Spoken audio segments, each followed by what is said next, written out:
안녕하십니까? 산부인과 전문의 의학박사 박혜성입니다.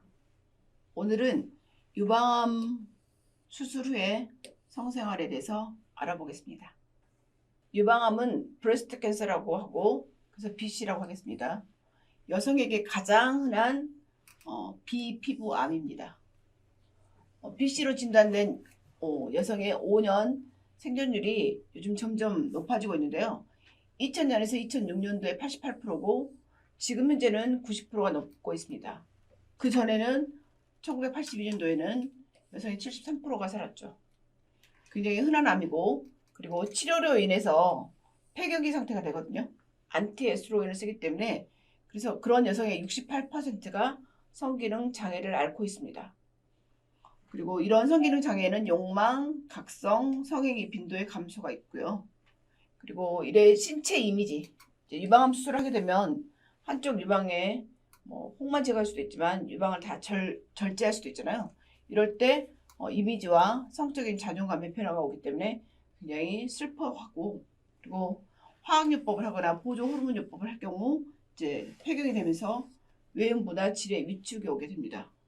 그리고 그로 인해서 성교통이 있고 성욕이 상실하기 때문에 우리가 생각했을 때 유방암은 유방의 문제일 것 같지만 수술 후에는 성기능에 문제가 생깁니다. 그래서 산부인과를 주로 오게 되죠. 70세 미만의 유방암 생존자 중에 70%가 성기능 문제를 경험한다고 하는데 이게 더 많을 수도 있습니다. 그리고 성적인 문제는 갱년기 증상을 악화시킬 수도 있고 이런 아로마타제, 억제제 사용하고 주로 관련이 있다고 하고 이게 2011년도에 저널 오브 섹슈얼 메디신에서 실렸고 최근도 유방암 환자의 성생활에 대해서 계속 발표가 있습니다. 저에게도 유방암 수술 후에 성기능 문제 때문에 찾아오시는 분들이 많은데 유방암 수술 후에 성기능 장애의 예측 인자가 있습니다. 첫 번째는 남녀 관계, 부부 관계가 좋냐 좋지 않느냐. 남녀 관계가 좋은 사람들은 훨씬 예후가 좋고 그리고 화학요법, 수술 후에 화학요법을 쓰느냐 안 쓰느냐에 따라서 예후가 달라지고 성기능이 달라지고 있습니다. 특히 남녀 간의 좋은 관계는 성기능에 대한 가장 예측할 수 있는 변수 중에 하나이고 그래서 부부 사이가 좋았던 사람은 유방암 수술에도 부부 사이가 여전히 좋고 부부 사이가 안 좋았던 사람들은 유방암 수술 후에 이걸 핑계로 섹스리스가 되거나 이혼을 하거나 결혼을 하게 되기도 합니다. 밧선이 한 성 모델이 있는데 여기서 정서적 친밀감에 대한 좋은 경험 이것이 여성의 성적 자극을 찾거나 수용하는 데 적극적으로 참여하도록 하는데 이렇게 좋은 관계였던 사람들은 성기능을 다시 회복시키려고 노력을 하지만 그렇지 않았던 사람들은 별로 노력하지 않게 되고 이 관계에 대한 불만족이 불충분한 정서적인 친밀감이나 성적 자극의 부족을 반영하기 때문에 성적 욕구 감소가 되는 첫 번째 원인이 될 수 있습니다. 이렇게 유방암 수술 후에 어떤 심리적, 육체적 요인에 영향을 받아서 정신적, 육체적, 성적으로 각성하는 것에 발달과 그런 욕구가 지원이 되게 됩니다. 이제 화학요법을 쓰게 되는데 옛날에 유방암 수술한 다음에 그 항암제를 한 1년 먹다 말았는데 요즘에 5년 이상 먹게 되거든요. 이런 것들이 그 신체적인 부작용으로 하나가 성적으로 흥분이 안 되는 그리고 애기 잘 안 나오는 그런 증상을 일으킬 수 있습니다. 이런 아로마타제 이니비터 이런 것들은 장기간 사용했을 때 특히 외음부나 질이 위축이 오면서 삶의 질도 떨어지고 성교통도 생기게 돼서 남녀 관계가 소원해지는 원인이 됩니다. 그래서 유방암은 유방암으로만 끝나는 게 아니라 반드시 성기능까지 영향을 미치게 됩니다. 그러면 이렇게 유방암 환자가 성기능 장애가 왔을 때 어떤 치료를 할 것이냐 거기에 대해서 많은 의학자나 과학자가 고민을 하고 있습니다. 유방암 환자의 성기능은 굉장히 중요한 문제지만 아직까지 이런 성적 문제에 대해서 효능과 안정성이 널리 평가된 치료법은 아직까지 그렇게 많지 않습니다.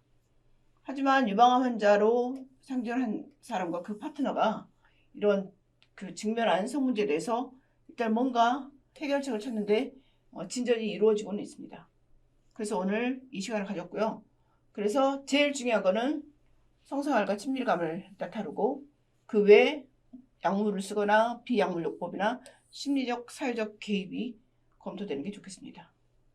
유방암 수술 후에 만약에 질이 위축돼서 성교통이 있을 때 이런 성생활을 위해서 어떤 치료를 할 것이냐. 첫 번째 약물요법이 있습니다. 위축성 질염과 성교통을 위해서 이 호르몬 대체요법을 쓰는 게 좋냐 나쁘냐에 대해서 말이 많은데 일단은 유방암은 호르몬에 민감하기 때문에 이 호르몬 수용체를 갖고 있습니다. 유방암 세포에. 그렇기 때문에 그 HRT, 갱년기 여성 호르몬제는 금기입니다. 그리고 그럼 이제 먹는 약으로 해갖고 전체적으로 전신에 영향을 미치는 호르몬제는 안 된다고 하면 국소적으로 질에다 넣는 에스트로겐 제품을 쓸 수 있느냐. 유방암 환자들은 이것도 금기입니다. 지금 현재까지는 갱년기 호르몬제 먹는 거나 질정을 다 금기로 하고 있습니다. 하지만 성교통으로 너무 고통이 심한다. 이런 사람들한테 어떻게 할 것이냐.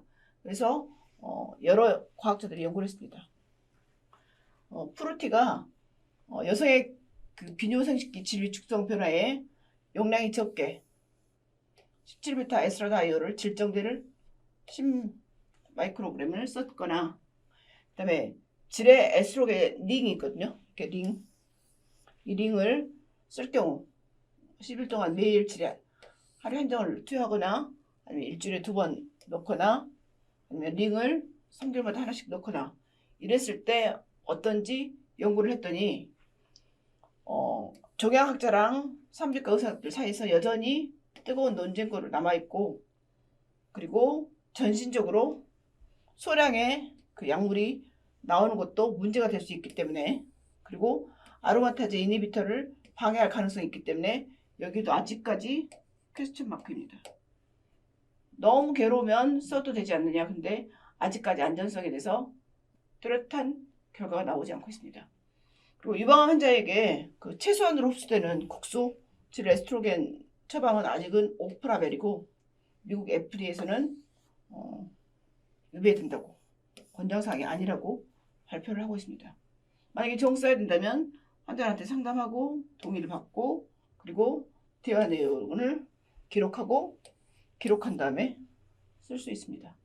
하지만 아직까지 논쟁거리가 되고 있습니다.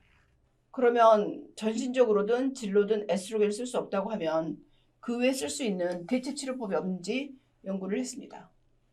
질 안에 타목시펜이 아로마타제 이니비터거든요. 그러니까 유방암 환자들이 먹는 그 약인데 이거를 질 내에 쓸 수 있는 거를 연구를 했더니 이게 이제 오스페미펜이라고 하는 질정으로 나와 있는데 이게 자궁내막을 자극하지 않으면서 안면 홍조는 약간 악화시키지만 괜찮은 효과가 있다.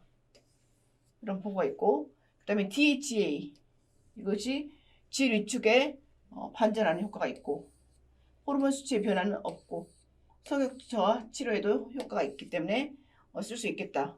이렇게 말을 하고 있고 질내 테스토스테론 겔을 썼더니 매일 28일간 썼더니 질의 그 질내박이 좋아졌고 에스트라다이올 치수는 올라가지 않았고 그래서 그 치료 후에 증상이 개선됐고 4주 동안 썼더니 여러 가지 개선된 상태를 유지하고 성교통과 질고지증이 개선되더라.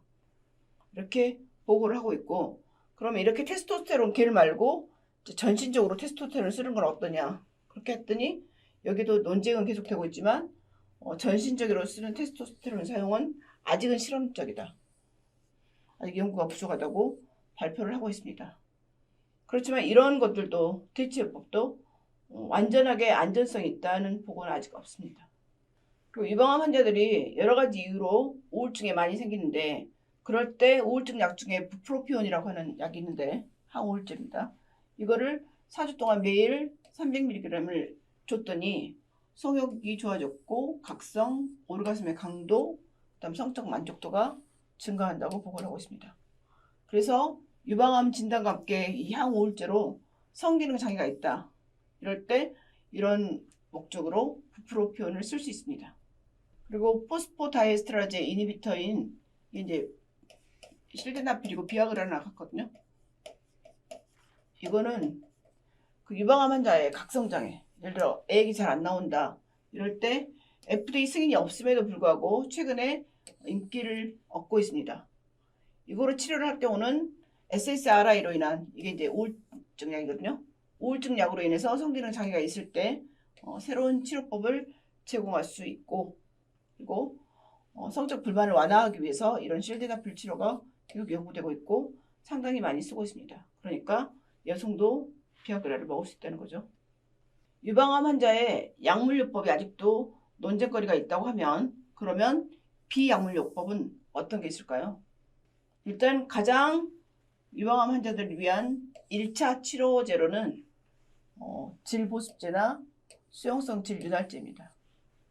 루브리칸트, 윤활제를 쓰는 겁니다. 이것은 특별히 암을 유발하거나 암을 악화시키지 않고 누구나 쉽게 사용할 수 있습니다.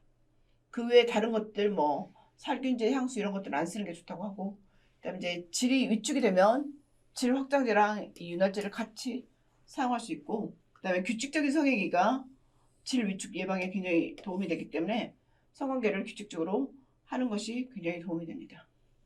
그 외에 비약물 치료 중에 제스트라라고 하는 여성 각성 오일이 있는데 이게 성적 만족도랑 오르가슴 반응에 개선된다고 보고를 하고 있고, 그 외에 영양 보충제 중에 아르기닌이 들어있는 여성을 위한 아르긴 맥스라고 되어 있는 약이 있는데 이게 보통 아르기닌이랑 여러 가지가 들어있거든요.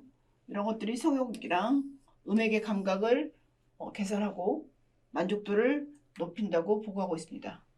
그 외에 진동이나 자극기, 이것이 질이나 음액에 오르가즘을 느끼거나 그럴 때 도움이 되고 있고, 에로스 클리토럴 세라피 디바이스라고 ECTD라고 하는데, 에로스의 클리토럴 세라피, 그러니까 음액을 치료하는 그 도구라는 말인데, 이게 미국 FDA에서 오르가즘의 감각, 윤활 능력을 높이고 성적 만족을 개선시킨다고 얘기를 하고 있고, 이게 조그맣게 생기는 음액을 진동하는 펌프인데 미국에서 FDA 승인을 받았습니다.